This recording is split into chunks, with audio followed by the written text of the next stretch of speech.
I've had a patient that is 45, and she just freaked out on thinking about Marpy. As a matter of fact, I have now her model that I didn't install. You showed her that and she freaked out? Yeah. That's a custom Marpy from Partners. Yes. Yes. So now, she said, it's a beautiful appliance, by the way. I believe you, I just cannot fathom this. I said, that's okay. So what I do? What's my option? I mean, I'm going to tell her not to treat? No. But she has a problem, major problems with the headaches, with the depression, with all these kind of things. So she said, listen, can you just line up and do something for me, short of this? I said, listen, I really think that not only that you need expansion, you need actually MMA for a whole enchilada.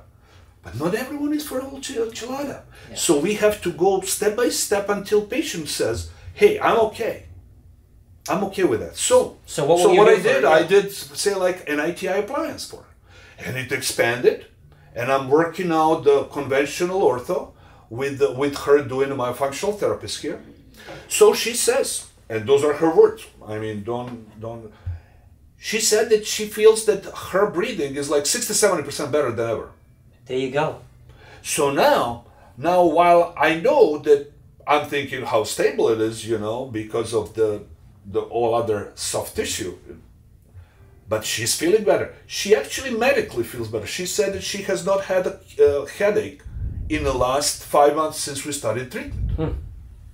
So this is a medical thing. This is not a dental. Sure. That's all that matters. That's what I'm saying. But she didn't start because she hated her teeth. Right. So now we're gonna finish it, and she's gonna she had her own. I did a frenectomy for her and whatnot. So she's much better, at least the way that she talks about it. Now, is she optimal? No, I know that, and she knows that, and I know that the danger of a relapse is there. Now, is it going to be 100%? Probably not, but it is possible. But those are all things, the choices for my patients. I don't shove it into their throat. They have to say, well, this is it. But then I have a gentleman, again, bicuspid extraction before and stuff. He's 32. Mm-hmm. He opened up in like 4 days. I couldn't believe it. With the Marpy? With the Marpy and with the piezo cuts. Anyway. Do you do the piezo cut right here in office? Yeah. And so he said, and those are his words, not mine. I'm just writing down in all charts so I have a reference point. About 7 weeks into this, and again, this is not to advertise this. It's just we open up and we know that the airway has a less than a resistance of airflow and all that. It basically down-regulates the sympathetic impact and sure. It feels good. So he comes to me and say, Dr. K, I have to tell you don't know, but I am a marathon runner. He said, and we are still about maybe to finish soon with expansion, but he's expanded. He said, my numbers are about 15 to 20% better. That's incredible. By just breathing. And he tapes his mouth while he was running. And he said, I had tremendous amount of anxiety during the day. I don't even know why. I don't have a reason for it. But this is the upregulated sympathetic system that sure. works all the time.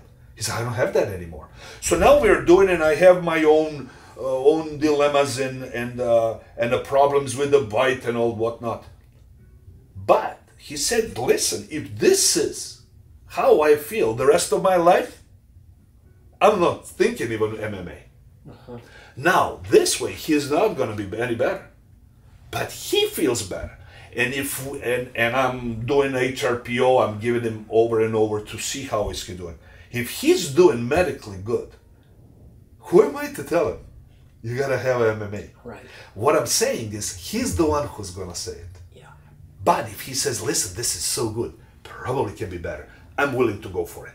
Now he's ready to go, and I can send him to whatever Mass General, whoever does it, and they can do now. Yeah. But I can show you a case that they did MMA without expansion, and it's a conundrum on a 40-year-old that hurts my feelings, but I can't even I can show you only when we close this. No problem. But basically, if I could pry a little bit into that case more, he did MMA without doing the maxillary expansion. He didn't. They told him this is the only way out. Yeah. And now he's wanting to expand the No, nasal now floor. he is in so much more misery. Now you see, it ends up. It's a compounding. In the beginning, he had a problem with the breathing, maybe, but then it becomes a problem, heart tissue dysfunction. Then it becomes a problem now, the tendons, and now it vertigo, and then buckle. I mean, all kinds of things. What the gentleman went through in 15, 20 years, it's beyond my. But I will gladly show you. Sure. Wow. Is there a like cortisol release whenever you have sleep apnea? Well, this should be one of the tests to be done. AM cortisol, yes. AM cortisol, and eventually maybe high sensitivity C-reactive protein. Those are the markers for the one of the markers for inflammation. Mm-hmm. And you know what? When you have a low-grade sympathetic overdrive, a low-grade adrenaline seeping in your body, well, guess what? You have all signs and symptoms of anxiety and all these kind of things with everything else. Coldness in hands and feet, constipations, heart, all kinds of things.